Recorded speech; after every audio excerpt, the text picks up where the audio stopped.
Welcome to the fourth session of our therapy course on burnout.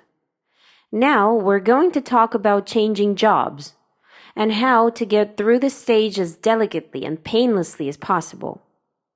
A job change is always a crisis situation. You complete a certain stage of life and move to a new level of professional development. This is the essence and benefit of any crisis. Your behavior in a crisis situation can be constructive, destructive, or neutral. It depends on what guided you when you were fired. If the dismissal is forced, there is a risk of destructive behavior. If you leave your job to pursue a dream job, then your behavior will be constructive. To reduce anxiety and to think constructively, you need to get rid of the dysfunctional attitudes that accompany the process of changing jobs. In this session, we'll show you how to deal with 3 of the most common ones. Remember that changing jobs is not your only options. You can try changing your responsibilities or the team in your current workplace. For instance, move to a new position or a different department. If that is not possible, it is worth considering quitting your job.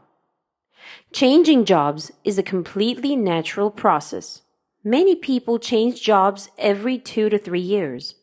However, it is not easy for everyone.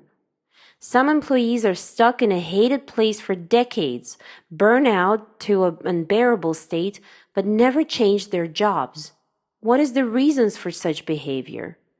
More often than not, the reasons lie in anxiety about being fired, going through job interviews, and starting a new job. So, how can you deal with it? First, ponder about this. Are you doing the work of your life? If the answer is positive, look for jobs in the same or a similar field. If your current job is just a way of earning money, think about what kind of thing you would like to do.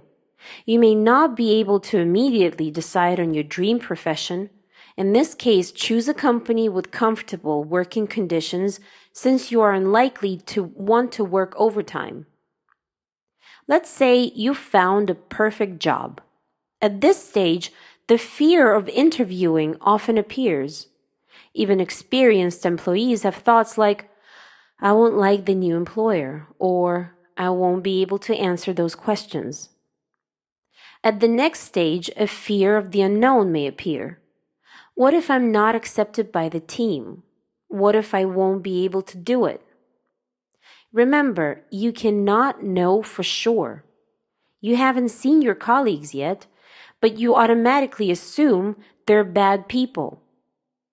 Anxiety at all stages of a job change is associated with dysfunctional attitudes. These are automatic thoughts that arise under the influence of stress and cause negative emotions. We will now show you how to get rid of 3 most common dysfunctional attitudes. And in this session's exercise, you will find instructions for finding and changing those thoughts. So first attitude is, I can't find a good job. Please notice that at this point you generalize and depersonalize all jobs in the world. You cannot be 100% sure that no company in the country will want to hire you. Remember that it's not only them who can choose. You can choose as well. You can cross out all of the companies if their requirements do not match your skills and beliefs. To understand what position is right for you, remember your achievements and accomplishments in the past jobs. Take a piece of paper and write down your skills, abilities, and professional qualities. Compare your list with the requirements in your job postings. They don't have to be absolutely the same. If your skills cover most of the employer's requirements, then feel free and go for an interview. Remember that many companies are willing to provide trainings for their employees to gain new skills. The second attitude is, I will not be accepted in the new team. Slight maladjustment at the first stages of work is inevitable because the ecosystem of the team is already well established. Try to find out what positive and negative qualities your colleagues have, how they communicate with each other, and what they do in their free time. This will help you to adapt a little faster in the team. Study the internal rules of the team. For example, try to figure out if there is an informal leader or whether employees gossip. Be mindful of this issue. Write down the facts that you find difficult, strange, or unusual. For example, if you find a leader, try to figure out how to deal with them. And if you realize that employees are gossiping, then don't say too much. These features will help you build personal boundaries. It is easier to do this in the first working days than try to change the boundaries later. The third attitude is, but what if it gets worse? Well, this option is possible. To avoid it, research a new company before being hired. Do an internship if possible. Remember that all jobs in your city and country simply cannot be terrible. It just might take you a little while to find the right place. We found out that the fear of changing jobs is associated with anxiety about getting fired, job interviews, and starting a new job. To relieve the stress of your job search, look back at your accomplishments in the past jobs. Before making your final choice, study a new job or do an internship.